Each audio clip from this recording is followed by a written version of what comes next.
What is up, everybody, and welcome to the All-NBA Show, part of the All-City Podcast Network. I'm your host, Adam Mares, and I'm joined by Tim Legler. Legs, 3 games last night, 3 series find themselves at 1-1. Lots to talk about today.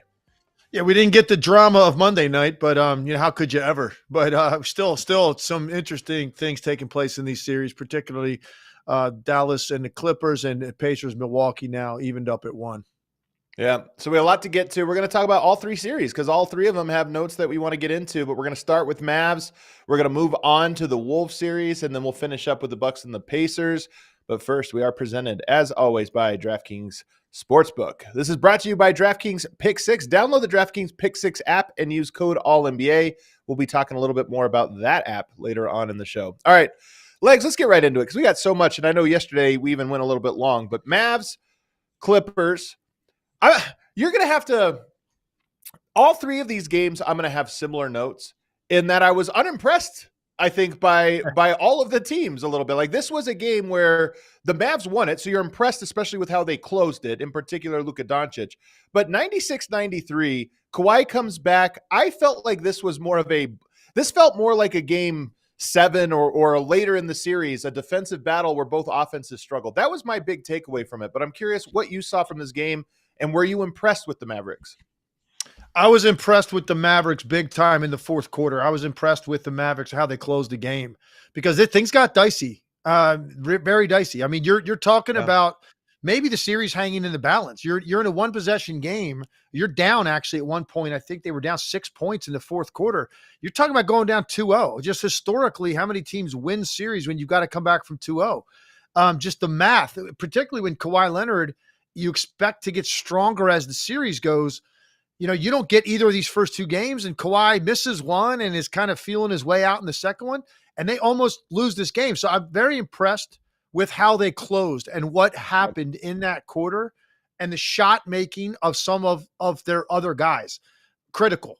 So that to me is the big takeaway for the Mavericks, because you're right. This isn't them at their best. This isn't their best offense they've played in these 2 games.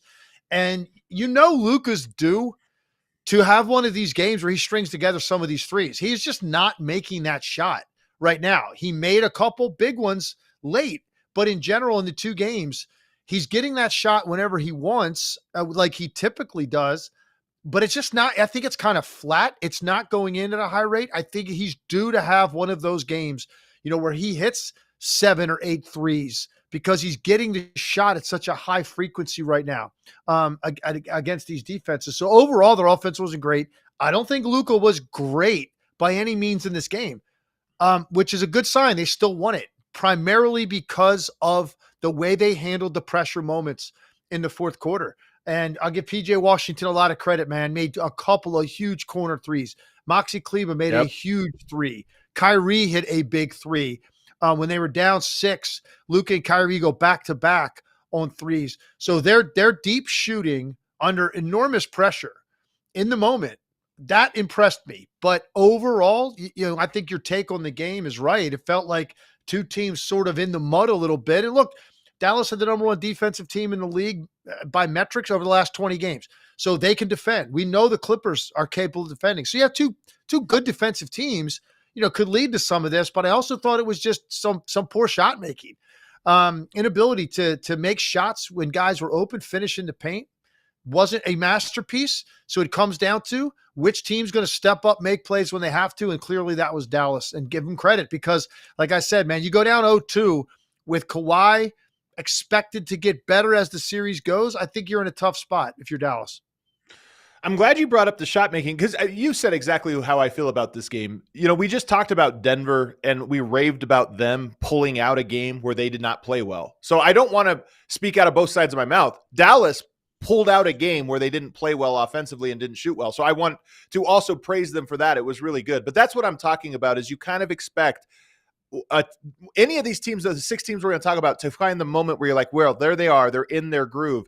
We saw little pockets of it from Minnesota and Indiana when it mattered to open up the game. But Dallas last night, to your point, to me, it was the clutch shooting. And I'm glad you brought up PJ Washington because Luka, Kyrie, those guys stepped up big and hit some big time plays. But who else is going to do it? And last night, PJ Washington, 3 of 4. I think 2 of those threes came in the clutch, big time shots down the stretch. So to me, he was sort of the player of the game. Not that he was the best player, but that he was the player that played more above what you expected in the key moments, both defensively and offensively. That's the type of performance, in my opinion, they need from those guys. And PJ Washington was it last night in 35 minutes. 100%, man. He was great. And I don't know. It's weird. It's like I'm watching him, and it's almost like I feel like right before my eyes, his body is transformed. Like he's leaner, he's quicker, he's faster. I think he's more impactful than anything they were going to get defensively out of Grant Williams. And clearly Grant Williams wasn't making shots. This is why they made this decision to go in this direction. It's an enormous pickup. I loved it the day they got PJ Washington.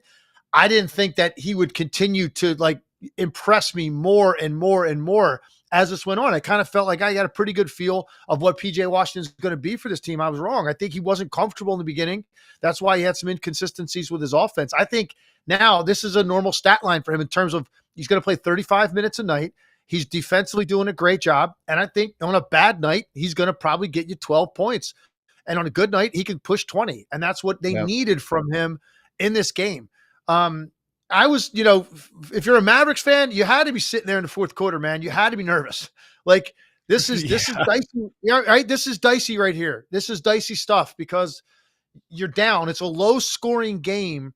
So those 6-7 point deficits, man, that's a lot more when it's a low scoring game. And you're really wondering, are we going to make enough shots to win the game? We're going to get enough stops. And the Clippers went cold during a key stretch in the fourth quarter as well. So it worked out simultaneously. And Dallas able to get the win. There's also a very interesting play in this game, Adam, late when the Clippers had to foul. I believe it was a 3-point game. And they inbound the ball to Luka. He gets trapped in the corner in the backcourt. Oh, man. And he threw a pass that and it's funny because he threw it. It immediately looked like it was going to be a turnover because he threw like this long two-handed bounce pass through traffic. Like Terrence Mann missed it by an inch, or that ball is deflected or possibly stolen in the backcourt, and now they get a chance to potentially tie the game. He gets it through there. Kyrie ends up with it, and they foul Kyrie in the front court. And it's so funny watching Luka's reaction. He turned to his own bench. It was kind of like laughing, like, okay, relax. Like, I got this. Like, you're way more nervous about that pass than I was. When they showed the replay from the baseline angle, you could see, okay, there was a bigger gap there than I thought. There was an angle, But the first time when in live action and the first replay they showed, I couldn't believe he attempted that pass. But it got through, and it was just funny to me how calm, cool, and collected the guy is to throw a pass that risky and then look at his bench like I knew the entire time what I was doing. So very impressed. His defense has been talked about a lot today. His own defensive effort, which is something I've talked about since the day he came into the league. Setting the tone, letting your teammates know you're willing to lay it on the line a little bit. His defense was very good. All in all. And look, this is not the score I expected, 96-93. I didn't think you'd be anywhere close to this going into game 2. I thought this would be, 112, 108 type game.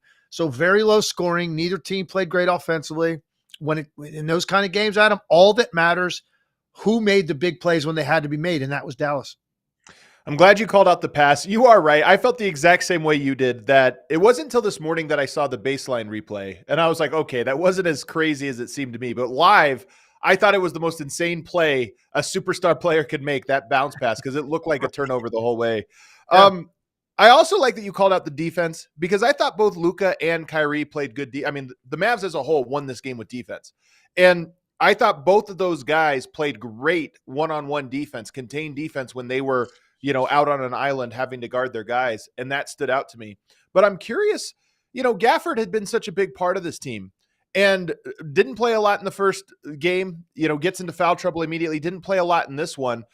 Zubac has been a larger story offensively than I expected him to be in this series, and I have a feeling that's sort of why Dallas gained some stuff, I thought, later in this game by trapping and being, rotating harder behind. And maybe that's the solve. Now that we're 2 games into this, defensively, the Mavs still seem like they can, play enough defense to win a series, but is this just not a series for Gafford and for them playing that way? Are they going to have to go away from him? It might be, and I'm surprised because I was shocked at the beginning of game 1 when they came out and they went to Zubac like he's Shaq. Yeah. I mean, it was every trip, and he was just backing Gafford under the rim and scoring on him at will. Look, Zubac is a guy that on the season, I believe, took 7 shots a game. Okay. Right. He's taken 17 and 12 shots in the 2 games. Okay. Yeah. So clearly going into it, they looked at Dallas. They looked at their front line, Gafford, Lively, clearly both guys very athletic, coming from the weak side as impact defenders. Those guys love to come off their man and go attack drivers at the rim from another spot. But if you throw the ball into their guy directly, neither one of those guys, is particularly heavy. So they can get backed into compromising spots. So Tyronn Lue, because it was obvious in game 1, like this is what they targeted. We're going right at him to start the game. They did it. Gafford got in early foul trouble, was a complete non-factor in that game. Yesterday, same thing, 9 minutes. Now he did get hurt in the game. He get hurt, yeah. But he got hurt and he tried to come back and he went out again. He played 9 minutes. So there's 2 games, complete non-entity for them. And he's been critical. We talked about Gafford a lot on this show since the day they picked him up. Because, he had at one point, what did he make, 30-something field goals in a row? I mean, right. We were talking about that streak at one point. He shot 82% for a month. Like, it's important to have that threat for Luka. It's just important because of the way that the backline defender has to react. You can't just overcommit to Luka when he starts to come down the lane. You have to wait because he's going to throw that lob perfectly timed. Gafford cleans it all up. Gafford's been a non-factor. I'm starting to wonder, is he going to have any presence in this series? Because I do think they're going to need him. They're going to need some production from that spot, I believe, because I think the Clippers, game 1, Harden ran the show. He was incredible. The Mavericks couldn't throw it in the ocean, but it was Harden's game. That wasn't the case last night. They were kind of reacclimating Kawhi. It was a weird flow to their offense. It was just, he's not in rhythm. And he had the ball a lot, and now Harden wasn't nearly the factor. So let's see now what they can figure out to merge those 2 guys going into game 3. I think their offense is going to be better, which means you're going to need more production if you're Dallas from somewhere. Where's it coming from? And Gafford's the likely guy, and I just don't know. Honestly, I do not know as we sit here what to expect in game 3. 1, is he healthy? And 2, is he playing? Yeah. What's he do about this Zubac thing? This guy is going at him like it's relentless the way he's attacking him. So I'm curious, as curious as you are. I really wish I knew, but I don't. I don't know the answer to that question. Is Gafford going to be a guy that's just completely a non-factor in this series? And if he is that a big problem for Dallas? If we go to the Clippers side here for a little bit, Kawhi Leonard returns. I like the note you brought up, which is that they were almost disrupted by his return. He gets 15 points on 17 shots. Do you feel like this was your first game back? You miss game 1, you come back game 2. Your first game back is almost always, if you're a star player, you're going to throw off the rhythm just because how healthy are you and everything else. Yeah. Do you feel like from what you saw, this will be a 1 game where they're off rhythm and it's going to get better as the series goes on? Or do you foresee this as Harden? We talked about it last game. He is our last time these 2 teams played. He is a system. So maybe it was easier for him when he didn't have to worry. How do you look at that? I'm telling you, man, you know how I feel about James Harden. The deeper this thing goes, the tighter those elbows get. And I'm just telling you. So with Kawhi Leonard, here's the thing about Kawhi. I have so much respect for Kawhi Leonard and how he plays and the strength and balance he plays with and the shots that he gets for himself. I can't see Kawhi Leonard going through more than 2 games or a game and a half where he's like still clearly like hasn't quite found his rhythm on his shot. He's just too good. He's too precise.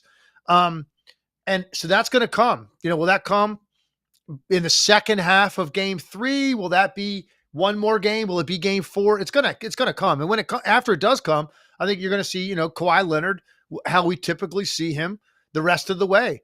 The question is going to be, how does that affect Harden? And the deeper you get into the series, if this becomes a 2-2 situation and we got a game 5, or it's, the Clippers are down 3-2 and you got to have game 6 and 7, how does Harden react to that? Because the ball's going to be going through Kawhi. We get it. I trust Kawhi. He deserves that level of belief in us. He's proven it, what he's capable of. Those other guys, I got major questions as this series gets deeper. And I just had this conversation with somebody. Let's go down all those guys. Do you think Luka's deserved that right to be trusted? Yes. Has Kyrie? Yes. He's been good and brought under bright lights, man. He's proven that. So has Kawhi Leonard. Those other guys, James Harden, Paul George, even Westbrook, who you're not going to deny he's going to bring all the energy in the world, is his decision-making going to be great? So I look at that situation. I think that's what Dallas is going to kind of count on. They've got the one guy that's going to, Luka, he's going to have an answer for everything because he's going to outscore Kawhi Leonard in every game in this series. I would be shocked if he didn't. But he's also going to create 20 to 25 points of offense for people. Kawhi's not going to create that. So it's those other guys. If they're on their game and they're stepping into shots and they're playing with confidence off of Kawhi, Clippers will win the series. I'm banking on that not happening because I have more faith in Kawhi and Kyrie ultimately, as long as, look, those role players make enough threes when they have to. They're going to get opportunities. The guys I mentioned, Washington and Kleba and Tim Hardaway, who's now injured. Hopefully he can come back and play for them. Those guys are going to get shots. They're going to have to step into them, make them when it counts. But the main principles, the stars in this series, Dallas has 2 that I think I have total faith in, and I don't know that I can say the same thing about the collection of the Clipper stars. So as we shift this now to talk about game 3 and where the series goes from here, I do think Dallas, both teams actually have a lot that I feel like both teams are playing at like a B- level through 2 games. There's a lot more to these teams that they can sort of unlock. Defensively, there's been a lot there, but there's a lot more. And so I'm curious to see who gets there first. But one of the things we said about Dallas, post All-Star break was we loved all the different options they had for pick and pop and pick and roll. But when you take away a Gafford and you limit a Lively, which is kind of what's happening in the series a little bit, as they've had to go to other options, play a little bit smaller. When you take those 2 guys out, you become a little bit less dynamic. Like PJ Washington, Derek, Exum, who hasn't played very much. The other guys, Kleber, Derek Jones, guys that you're going to have rolling there are small ball rollers or pick and pop players. That's different. So I almost feel like this Zubats piece of it has downstream effects to the Mavs offense, and that if your bigs aren't doing a good job of containing the Zubats problem, on that end of the floor, then you don't have as much dynamic play on the other end. So that's one thing that I look at. Can those bigs play more effectively? Because I think Luka and Kyrie both are going to be scoring more, and the offense is going to be humming more when you can get that rim rolling threat more consistently. To totally agree with you. And as a result, look, I don't know if that's going to turn around. I know what I just watched for 2 months. That's not what I've seen in these 2 games. So that I feel like the sample size I've been observing is much larger than 2 games. So I don't know what's going to happen. I'm as curious as you, man, in game 3, when they get back to Dallas, is Gafford a part of this series or not? And Lively to a lesser extent, but he's important too. Between the 2 of them, they had a lot of nights where they were getting you 25 points, 15 boards, 5 blocks. Like that was a night out of your center spot from those 2 guys. Haven't seen any of that, which puts more onus on Luka. And I actually thought Luka, look, he took 26 shots in the game, 11 for 26. Not a great shooting night. Made the important ones though, I feel like. There's so much more there for him. I do feel like even against Kawhi Leonard, Paul George, guys regarded as elite, strong, like long defenders, Terrence Mann, who's a committed defender, Luka gets whatever he wants. And so my point is this. I thought Luka actually had 5 or 6 shots he turned down in this game after he went into a move and he was going into something. And then for some reason, he just stopped as he was ready to release it. And he like pump fake, brought it down, threw it to somebody, and then got it back and reset for whatever reason. Maybe he didn't feel rhythm on the shot. The ball wasn't right in his hand or whatever it was. I think those are the plays. If Gafford and Lively continue to be limited, Luka Doncic's shot numbers are going to go up. He's going to take those situations and say, look, we're not getting that for whatever reason. They're defending it well, or Gafford's not 100%, whatever it may be. If that's not an option for them in those spots, that's going to be a Luka shot. An up fake, draw fouls, a little step back in the lane, the stuff that he likes to do, using his footwork for an up and up, whatever it may be, he's going to put that on himself in those situations to get shots. Don't be shocked if Luka Doncic has to take 30 shots in a game or two in this series. It's not going to shock me, and I think that's not necessarily a bad way to operate. Like, there's some teams I go, if that guy takes 30 shots, they're not going to win. I kind of feel that way sometimes about the Knicks with Brunson and the way that he plays. If those numbers get up that high, I don't know that that's necessarily the best thing for them. I feel differently about Dallas. There's some possessions where I go, man, no, like you should have shot that. Like, that's the best shot your team's going to get on that possession. We'll see how it plays out. I mean, obviously Luka wouldn't want to do that necessarily. He'd rather have all these options at his disposal to pick you apart. But right now, Gafford and Lively have not been a part of this. And I'm wondering how they find their way into this series. It's important. It's an important part of what they were doing for the last couple months. And I'll be honest, I didn't see this coming in. We didn't talk about Zubats rendering these bigs, less effective, but that's kind of been the story for me, at least through 2 games. And it's interesting. It's just, this is why playoffs are so interesting. A variable you didn't expect has downstream effects on all the other stuff you did expect. The battlegrounds that we expected, are being affected by that big matchup. And it's so fascinating. Before we move on from the series, though, is there any other thoughts you have now going into game 3, or a player that you feel, kind of takes center stage on either side? I just think, I think what we're going to be watching here the rest of this series is the extent to which Kawhi Leonard can match Luka's control, because that's what I think it's going to come down to for the Clippers. And like I said, I have faith in them.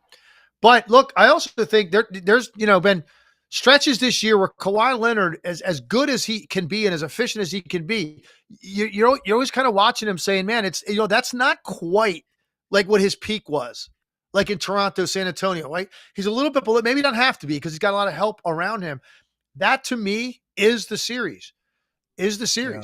To what extent is there a differentiation between Luka and Kyrie? Like I said, Luka's going to outscore him. Luka's going to create more offense, but that doesn't mean necessarily on a given night he's playing better. And that is what I'm going to be watching the rest of the way, man. This is a star-driven series with timely moments out of your supporting cast. That's what this whole thing's going to be about. And I won't doubt it, man. I'm not going to doubt if this thing goes the distance. I'm not going to doubt it at all. Really? Everyone knows I picked Dallas to win the series. And I think they can win a game 7 on the road. I have that much faith in Luka Doncic. So I would not be shocked. And I think we're going to get close games the rest of the way. And who's going to make the plays when they have to be made? That's what it's going to come down to. Do you think we're going to see these scores 96-93? Like even 105-101 is like a low scoring game. Or do you think that these two teams both find their offensive rhythm and we get a shootout 1 or 2 times in the series? Yeah, personally, I mean, I just watching these games and I'm looking at the looks. It's like I know the difference between watching a game and I go, man, oh man, like that defense is suffocating them right now. They just can't get space. I didn't feel that way in this game. I felt like there were good shots missed repeatedly in both games. I think that has to change. And I think the scores get up, certainly over 100. I think you're going to see more, like I said, the 110, 106 type scores is probably going to be a median for this the rest of the way. I'm going to predict game 3 as a Kyrie game. I'm going to predict he has a big one. I think it'll be a big Luka game as well, because every game's a big Luka game. But I think that I think game 3 is a Kyrie game. I have confidence that the Mavericks at a minimum can split their home. And I think so. Now you're looking at it as, can you just gain both of those games? If you get it, the series is probably wrapped up. This is why I love the playoffs, low legs. We can cut to break now, but this is why I love the playoffs. This series is going both how I expected it, but in a different way. Like I expected a split coming out of LA, but not the defensive battle that we've seen so far. And it's been compelling.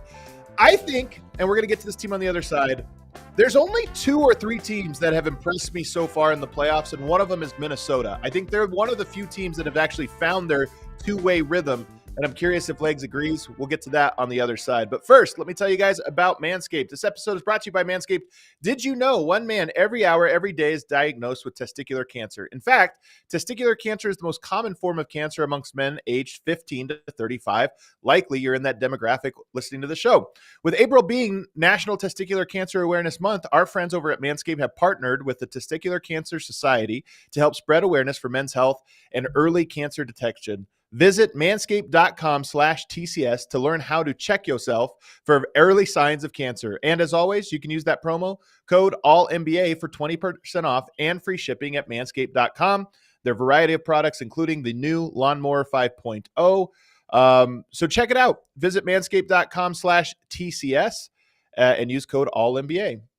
Also want to tell you about DraftKings Pick 6. Download the DraftKings Pick 6 app and use the code ALLNBA. Did you ever play the over-under game with your friends where could you eat a piece of pizza in under 30 seconds? Or I'll take the over on a minute to down the 2 liter of cola. If you have, then you're going to love Pick 6, the new fantasy game from DraftKings, an official partner of the NBA. Here's how to play during the NBA playoffs. Pick between 2 and 6 players and choose if they'll have more or less of a stat: rebounds, points, assists, and more. Track your picks and play against others for a shot to win huge cash prizes. It's really a cool new sort of like almost like fantasy sports and with the traditional DraftKings type stuff. So check it out. Download the DraftKings Pick 6 app now and use code ALLNBA for a shot at huge cash prizes. That's code ALLNBA only on DraftKings Pick 6. The crown is yours. Gambling problem? Call 1-800-GAMBLER. 18 and over in most eligible states. Age varies by jurisdiction. Eligibility restrictions apply. Pick 6 not available in all states, including but not limited to Connecticut and New York. For up-to-date list of states, visit dkng.co/pick6states. Void where prohibited. See terms at pick6.draftkings.com/promos. Back here on the All NBA show. If you're watching it live, throw us a like. Don't forget to subscribe. We've been enjoying the show. We got 2 more episodes coming up for you to round out the week, covering all these playoff games. And if you're watching it late, let us know in the comments what you think. If you got a question for Legs, you can ask it down there. Maybe we'll get to it in the very next show. All right, I said there's only a few teams that have impressed me. The Timberwolves last night, first of all, they blow out the Suns in game 1. The Suns had their number throughout the regular season, beating them by 10, 15 points every single time they match up. Well, now the script has flipped. And what impressed me about this one is I just talked about Dallas won ugly. That's impressive. Some of these teams have won ugly. Minnesota found a rhythm in the second half of this game that I thought was impressive. We know their defense is going to be good, and it's been impressive. We'll talk a lot about their defense on a very tough-to-cover Suns one-on-one scoring offense. But their offense found a rhythm in the second half where I was like, that's how you win. You have to have runs like that. And you question if the Timberwolves could. So they are one of the few teams that have really impressed me so far in the playoffs. Do you agree with that, or are you more unimpressed with Phoenix? All right. Well, if I given the choice between the two, I'm going to focus on the positive and say I'm more impressed with Minnesota. Every time I watch them, I'm more impressed than I was the game before. I'll be honest with you about that. Jaden McDaniels was incredible in this game. Because he did it offensively, defensively. He's guarding all of those guys. And then offensively, chipping 10 for 17 for 25 points, 8 boards. I cannot say enough about it. Chris Finch was dead on in his praise of him after the game.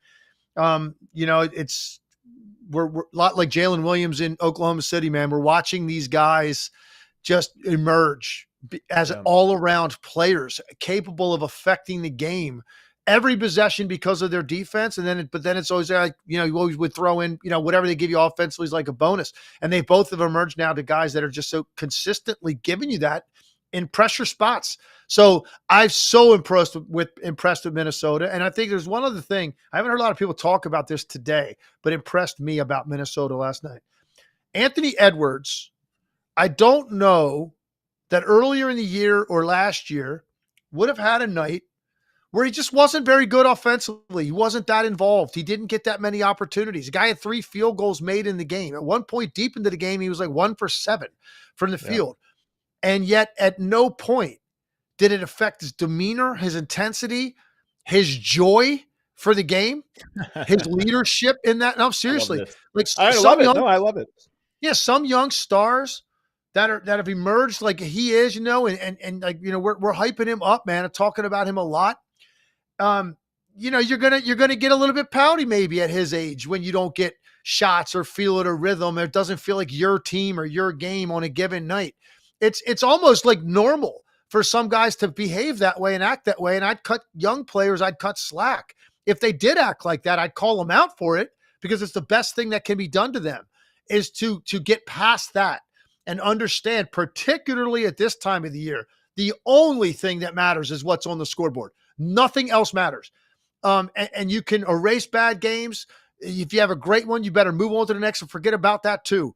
And Anthony Edwards, I felt like, handled that everything last night so well. At no point did he look like he was in his own world, man, or stewing about his own game at any point. And that is so important for this team. And I just thought that leadership quality, that took a big step forward last night for him. The way he handled himself the entire game on a night that was not his night offensively.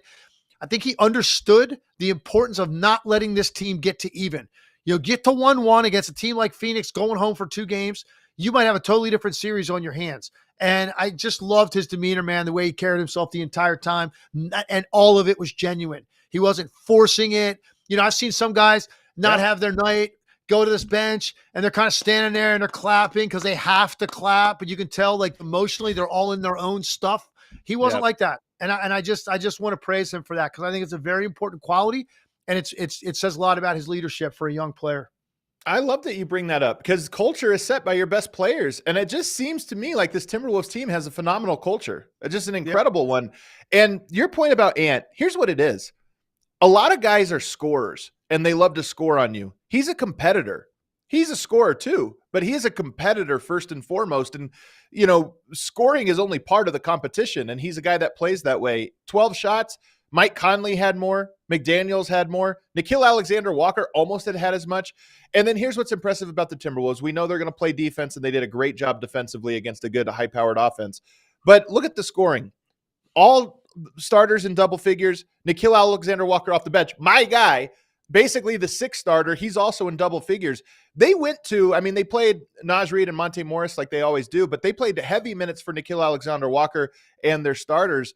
It's like in this series, those are the 6 guys, and they just play basketball. They just kind of move the ball. I want to go to Nickeil Alexander-Walker, though.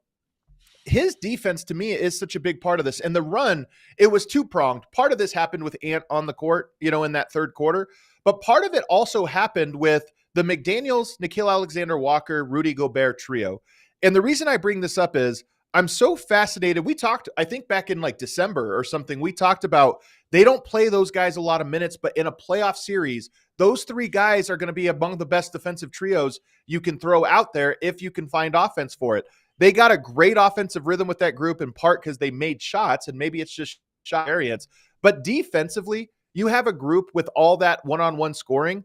McDaniels and Nickeil Alexander-Walker is as good as you get at on-ball pressure, and Rudy Gobert is obviously as good as it gets at rim protection. That was the story. To me, that was the story, is those are the staggered lineups every team has to go to. And are they going to be neutrals, negatives, or positives? It was a knockout punch positive for the Timberwolves last night, being able to throw those guys at, Beal and Booker and shut them down essentially in that stretch. Yeah, you're 100% right. Look, I'll throw Anthony Edwards into that mix too. When you have McDaniels, Nickeil Alexander-Walker, and Anthony Edwards, you're talking about 3 guys with length and athleticism, right? And competitiveness, a lot of want to in those 3 guys to guard. So you got all that going on in the perimeter, man, where they're up in guys and they're able to pressure and take away space and fight over screens and not let guys come walking off screens into pull-up jumpers. And you're funneling them to Rudy Gobert and Karl Anthony Towns and Naz Reid when he's on the floor. This is why they're so good defensively. By the way, Mike Conley, he's undersized. He's not like one of the guys we just mentioned. Mike Conley has never quit on a play ever defensively. Mike Conley's going to fight. He's going to fight over every screen. He's going to do everything it takes. He's always so smart in the right place. He's not going to have the impact because he's not as long as those guys on these 3 scorers, but he's there too. You're feeling his presence as well defensively. So they do it all right. Their personnel's great.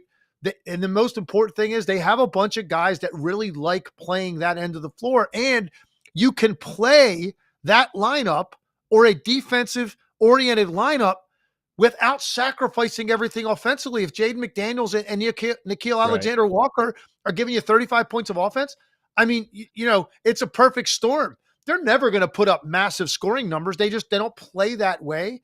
So this 105-93, I mean, that's like a 30-point win to me, the way the Timberwolves play. Yep. They were in total control. What's interesting about this series, Adam, so far 2 games, it's been a similar pattern in that as the game goes on into late third quarter, into the fourth quarter, they feel like they're getting stronger to me, and the Suns are starting to wilt.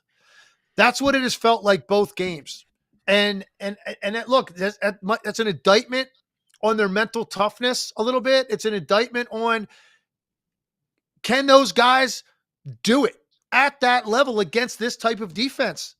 And I just feel like, I don't know that this is a team in Phoenix that's got that getting a trench mentality, man. And let's fight our way out of this. I don't think they're physically strong enough for this team.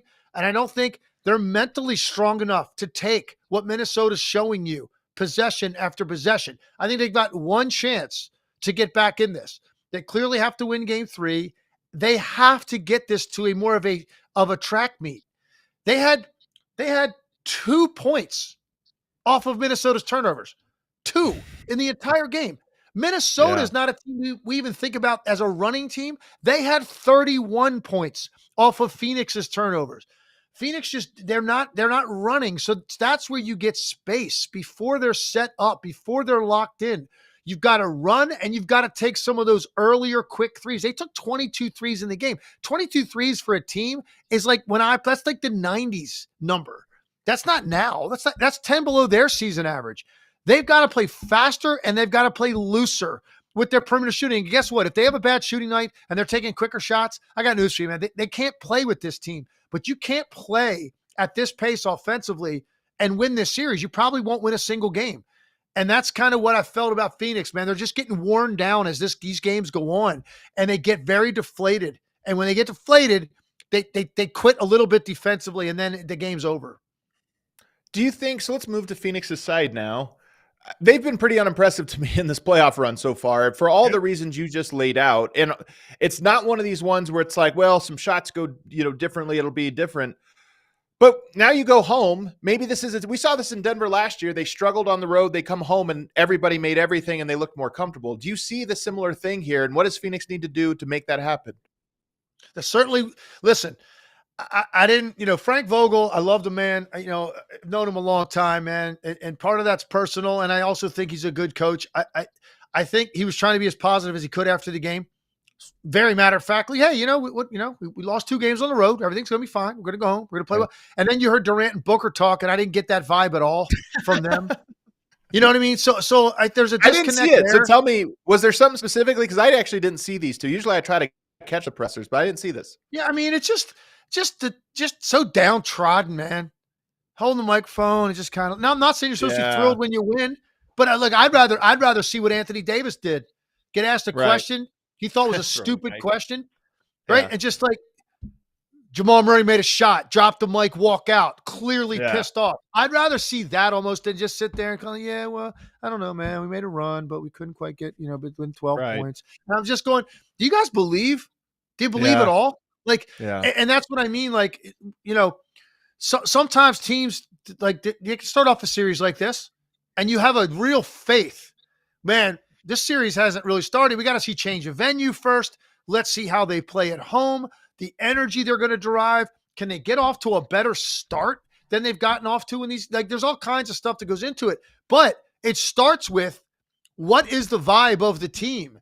And are these guys that really love fighting together? And I don't get that feeling from this group. I just don't feel it. I could be dead wrong, man. They could be the most connected guys in the world. I'm just saying, this is an opinion. And I've been doing this a long time, so I pick up on different vibes of groups of guys and teams. I don't feel that vibe out of them. Doesn't mean that they can't go home and play a lot better and win a game. My goodness, they got 3 great offensive players, at least 3 great scorers on a given night. They can absolutely make that happen, but I don't have as much faith as I sit here in them as I do a lot of teams that lose the first 2 games on the road and then go home, because I kind of know, okay, this team's going to fight you and they're going to win game 3. I feel that way a lot when the venues change. If I respect that team, I'll say they're winning game 3. You can just feel it. They're not going to go down 3-0. I got to be honest with you. I don't feel that about the Suns. And it's just, I don't know, man. There's something about them that just doesn't look like a group of fighters. And it's going to take that against this team. Well, they also got bad news with Grayson Allen yesterday, just 17 minutes, and he rolls an ankle. And that was, there's light rolled ankles where you go, maybe he bounces back. That one to me looked like a couple weaker. That one looked like an 11, 12-day rolled ankle, not a 48-hour rolled ankle to me. I'm no doctor, so we'll see what happens. But that to me is an insurmountable loss. And I know that sounds like hyperbole. You still have your stars. The Stars need the 5th guy that fills that role. We loved the Royce O'Neal deal because he brought a guy off the bench to fill that role. So you kind of you play Grayson Allen and you can replace him with Royce O'Neal. But Royce O'Neal can't replace Grayson Allen's full-time minutes. He's a part-time Grayson Allen. So you lose Grayson Allen to me, and I look at that and I go, that's really tough news for the Suns because where's your rotation now? Who enters it that's going to have to fulfill those minutes? It's probably just Royce O'Neal now steps into more minutes. To me, that really cripples them as they head home. What do you think? Yeah, listen, I agree with you. And first of all, Grayson Allen, by the way, in the first game didn't have a field goal, and they 25 minutes. I think he took 4 shots. So they're committed. They're going to not stay home. No help. I mean, they're going to stay home. No help responsibility off of Grayson Allen. And now he might be taken out of the series completely. But I think they already had kind of put him at the top of the whiteboard. Like, don't let this guy be an impact player with 6, 7, 8 threes. We've seen him do it. He's not doing it against us because it's going to bail out these other 3 scorers. We're not going to allow that to happen. I think that might have continued. Maybe, clearly Eric Gordon is a guy you'd look at. He had a pretty good game yesterday. He's capable, so he's going to get more minutes. Royce O'Neal gets more minutes. And then look, if you need to find another 10 minutes, maybe it's Bol. The guy can score. He can score. Man. You might think he's going to have some issues defensively. Bol gets looks. He can find a way to put the ball in the basket. And he's got obviously incredible length against a team that's got great length on the perimeter. So maybe if you just need 10 more minutes, if between O'Neal, Gordon, and then you find a few more minutes for Bol, that's where it's going to come from. The guy most likely to impact it in a way that's significant is Eric Gordon. I think Eric Gordon can do it. And, now though, without Grayson Allen, if he's not playing, then Eric Gordon becomes that guy. They go, you know what, no matter what, we're not leaving Eric Gordon. Stay home with Eric Gordon. So it's a problem for them. I think more important than that, Adam, is this. Challenge Kevin Durant. This is who you are, man. This is one of those games. You need 35, 38, whatever the hell it takes. You can get whatever shot you want, even against this great defense we're talking about, because you're 7 feet tall, and the league has never seen a guy with your height with that level of handle and shooting in the same body. You can do it. And I think we're going to find out, is Kevin Durant still capable of doing that, which is back against the wall? Hey, guys, watch. Just get out of my way. I'm going to do this tonight. And then obviously you're going to need help from Beal and Booker and those other guys. But there's some games where it's kind of like, this is what Kevin Durant has established his reputation on, man. Games like this, go get 35, 40, whatever it takes. And we'll see if he can pull one of those out to get them back in the series. He's almost in a tough spot because in the first game he had 31 points. He shot well, didn't make a difference. They were blown out. And then last night, a little bit less, of that role, 18 points, 15 shots, and they get blown out. And same thing, he's a minus 24 in this game. So I hear what you're saying, and I agree with you. You need an MVP kind of performance from KD, not just a merely good one. To me, Booker still, you called him out last time. He takes 13 shots in this one. I'm actually surprised. To me, it feels like he can only get 13 shots off. And that's the thing that I think is kind of wild. And we'll see what happens when you go back and you go home. Role players make shots. Maybe the spacing's better. You get on a roll. Maybe you get the whistle. But to me, that's the thing I look at is Devin Booker, 5 assists. It's not like he's got, 10 assists, so he played more of a facilitator role. 5 assists in 42 minutes, 20 points, and only 13 shots. He's the guy that I look at and I go, is he capable of getting 20 shots off and 30 points in this series with the type of defense they're throwing at him? If the answer is no, I'm not optimistic about the Suns getting a game in this series, let alone winning it. Totally agree with you. Listen, you got 3 elite scorers on the same roster. And on the night, last night, not one of them was exceptional. Not one of them. That can't happen. You're not going to win a game unless that changes. And, two would be great. You get two guys. One guy maybe is outstanding. One guy's really good. And then the other guy has an average to below average night.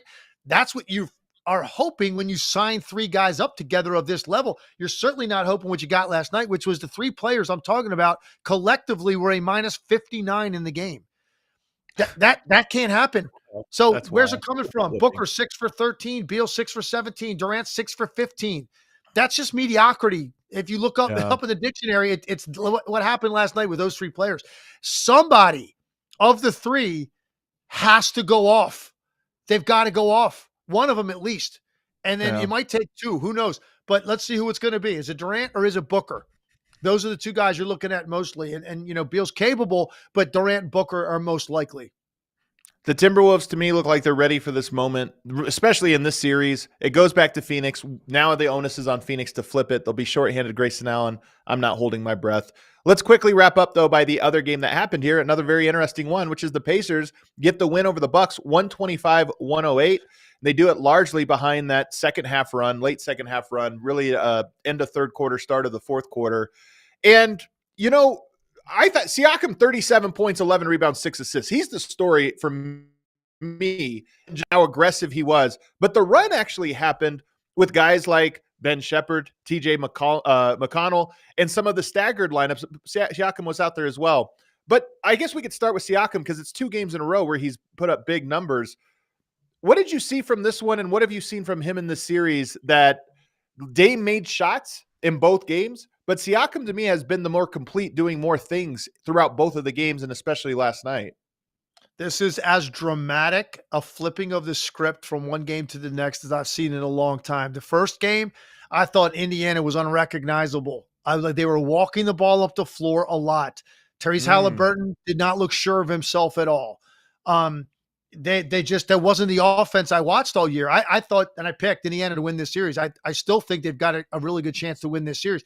So what happened in game one, what I just described, and at the exact same time, Damian Lillard goes nuclear on them in the first half and basically ends the game in the first half.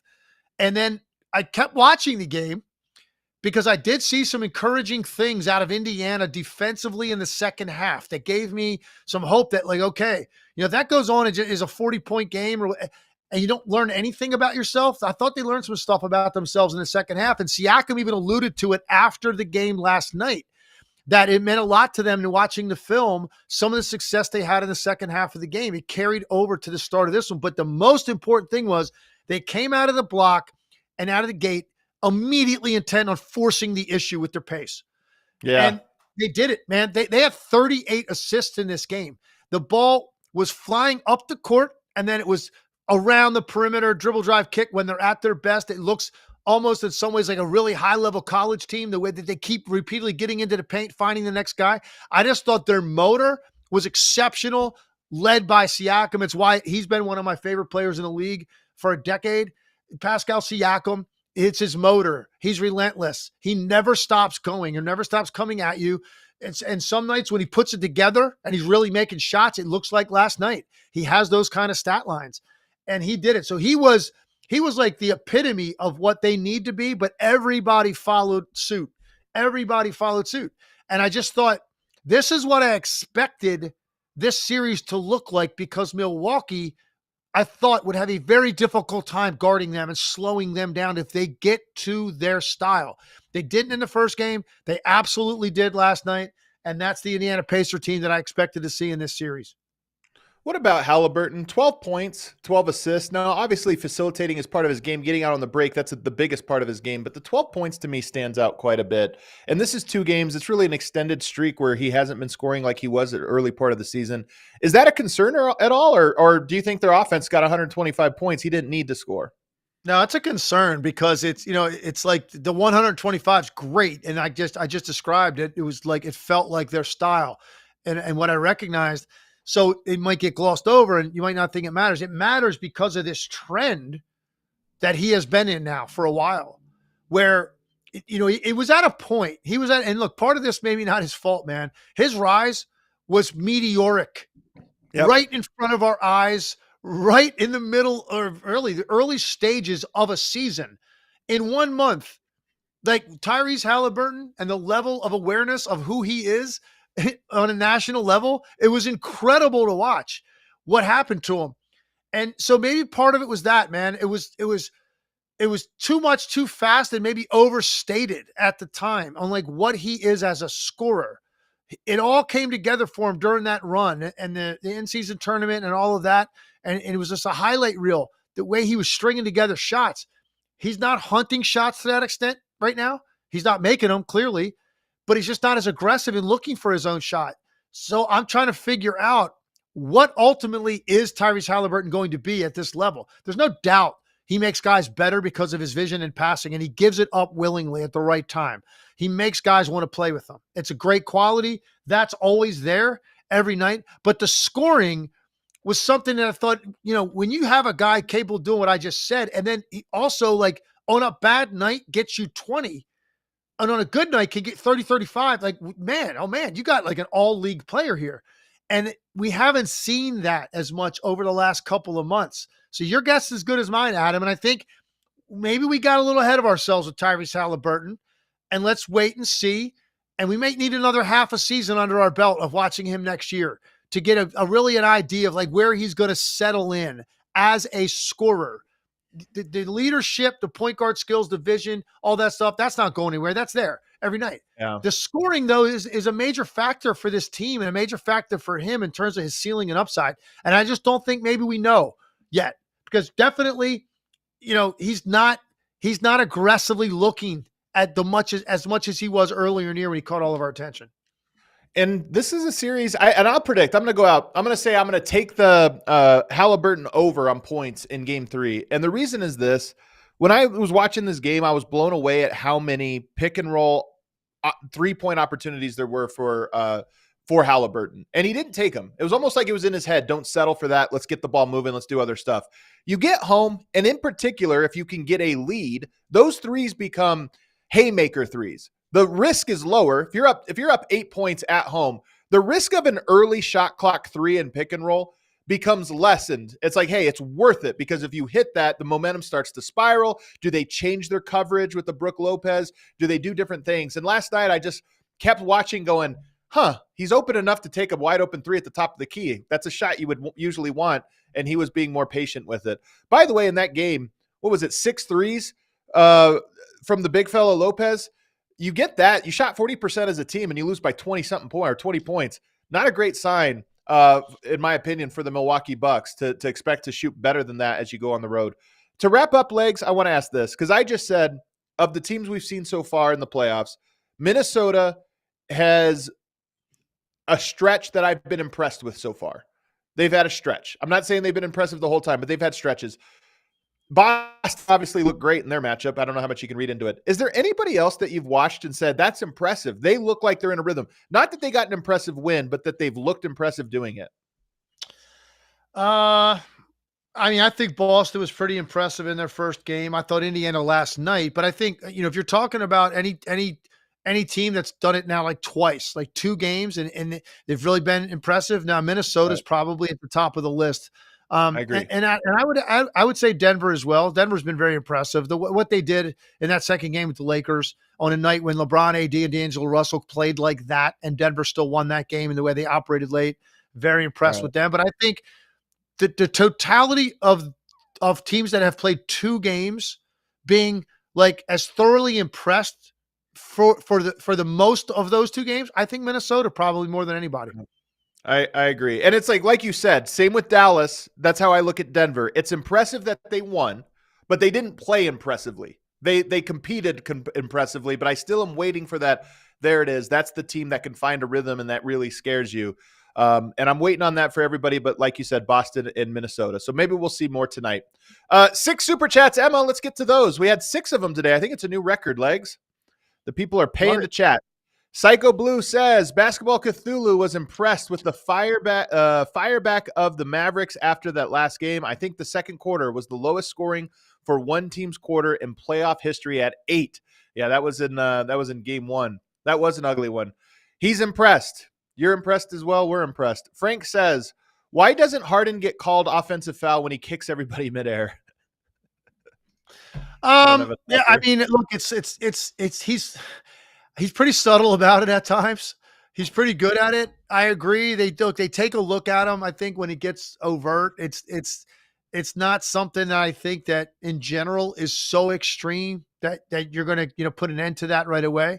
The league looks for it more, and if it is to the point where he's going out of his way to really do that, they're going to catch him. Yeah. All right, what do we got? What's the next one here? Cam says, Russ provided energy for the Clips while both teams struggled in half court. Could he see more minutes / be a difference maker later in the series? I'll give my take real quickly on this one. I thought he was really good last night. I actually thought he was a good player. The thing is, you count on Russ to give you what he gave you last night. Hustle. Oh, what happened here? Did we fall down? No, I'm good. I'm losing power. I just make sure I don't lose. Gotcha. There you go. We're good.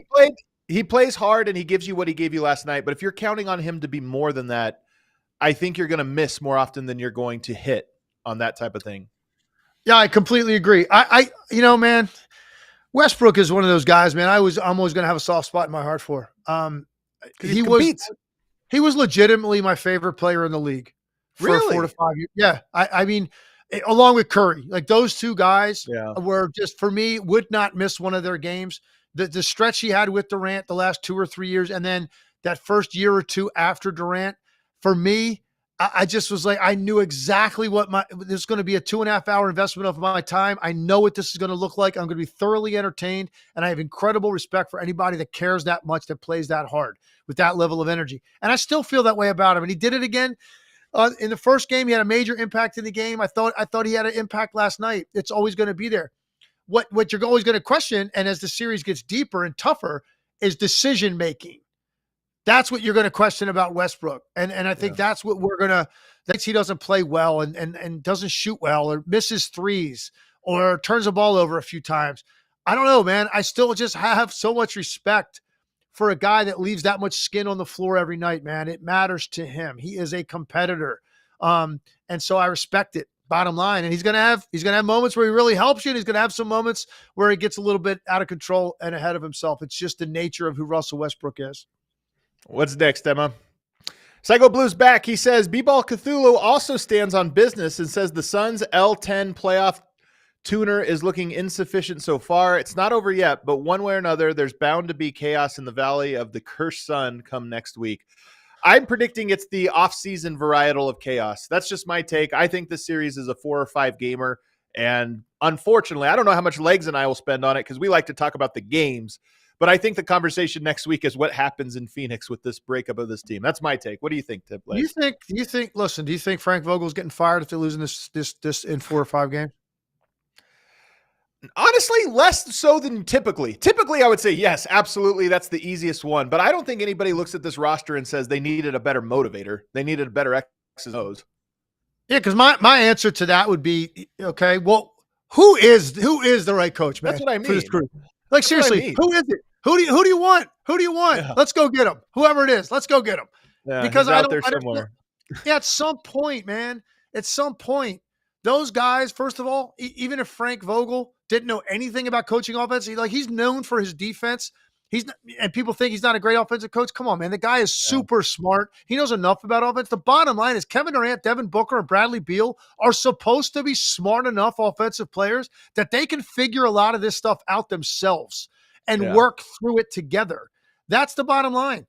And so I think he could be in trouble because that's the nature of these situations. They brought him in. It's going to feel like an incredible underachievement if they lose this thing in 4 or 5 games. And this isn't the Nuggets that they're going to lose to potentially. This is the Minnesota Timberwolves, who are a really good team, but they have no cachet coming in. They haven't won anything together. They haven't won a round in the playoffs together. This isn't the Nuggets, the Celtics. This isn't those teams. It's going to feel really bitter when this ends.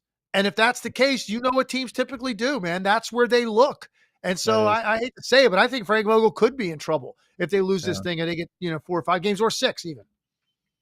I see my favorite Perpich in the chat says Jelko Obradovic. You realize a European coach, dictator coach coming in and trying to coach that team is the worst thing you could do? Come on. Frank says Kyrie deserves props. He played good defense too. We mentioned it, man.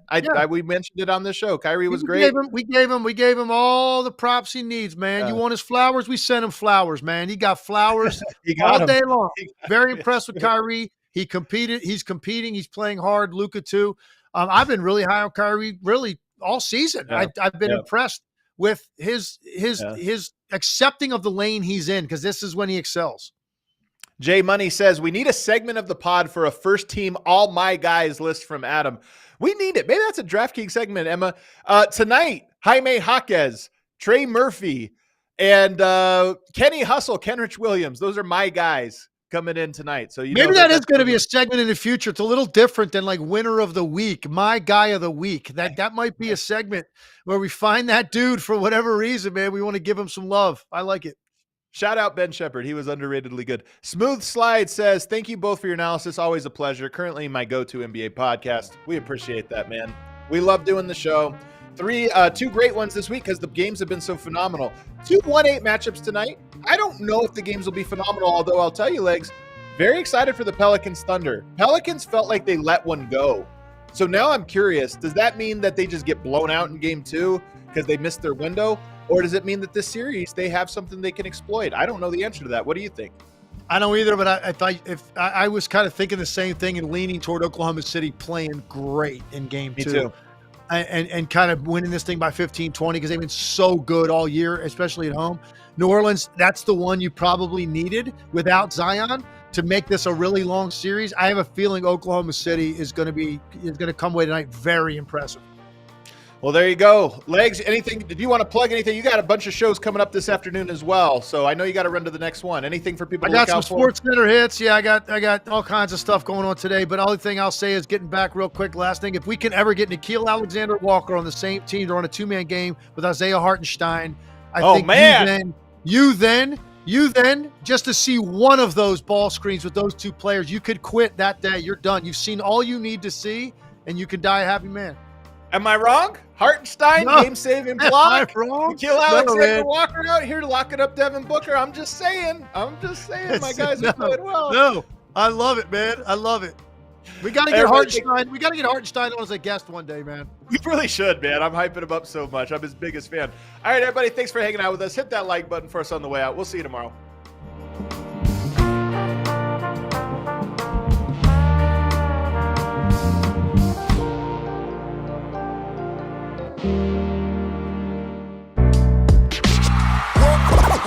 All silly like the mayor.